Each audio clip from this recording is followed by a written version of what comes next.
दोनों ने जब आसपास देखा तो चारों तरफ घना अंधेरा था और हर तरफ सिर्फ एक भरी हुई खामोशी। फिर दोनों बाइक से नीचे उतरे। रिया ने घबराकर खेत की तरफ इशारा किया। आर्यन, वहाँ देखो। खेत के बीच सूखी घास के बीच एक पुतला खड़ा था। आर्यन ने नजर डाली और हल्का सा हंसा। अरे रिया, ये तो बस बिजुका है, पक्षियों को भगाने के लिए होता है। तुम बेकार में डर रही हो। यह कहकर वह बाइक चेक करने लगा, लेकिन रिया जोर से चिल्लाई। आर्यन, वो हिला, मैंने देखा, वो हिला। आर्यन ने गुस्से में कहा, क्या यार, तुम भी। और वह खेत की तरफ मुड़ गया। तभी एक खौफनाक मंजर हुआ। उस पुतले ने एक अजीब दिखने वाले इंसान का रूप ले लिया। उसका शरीर बिल्कुल सूखा था, रंग अजीब सा नारंगी, आंखें बाहर निकली हुई और चेहरे पर एक शैतानी पागलपन भरी मुस्कान थी। वह इंसान नहीं लग रहा था, बल्कि भूखा जानवर लग रहा था। यह देखकर दोनों की रूह कांप गई।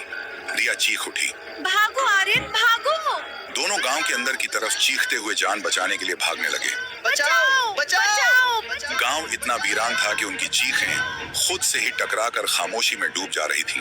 तभी वह अजीब प्राणी एक जोरदार छलांग लगाता है और सीधा उनके सामने आ खड़ा होता है। उसे देखते ही आर्यन लड़खड़ा कर गिर पड़ा। रिया ने कांपते हुए हाथ जोड़कर बोला, प्लीज हमें कुछ मत करो, हमारी नई नई शादी हुई है। लेकिन उस शैतान की आंखों में कोई रहम नहीं था।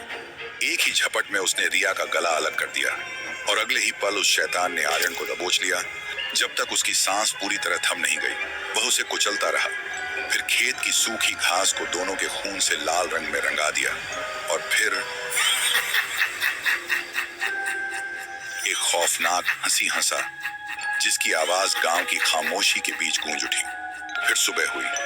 गांव के इंचार्ज इंस्पेक्टर रायस्टार, जो कभी इसी गांव का एक लड़का था, एक हवलदार के साथ वहां पहुंचा। खेत में उन्हें सिर्फ लाल खून के दाग मिले और जमीन पर पड़ा एक कद्दू। लाशों का कहीं कोई निशान नहीं था। हवलदार ने घबराकर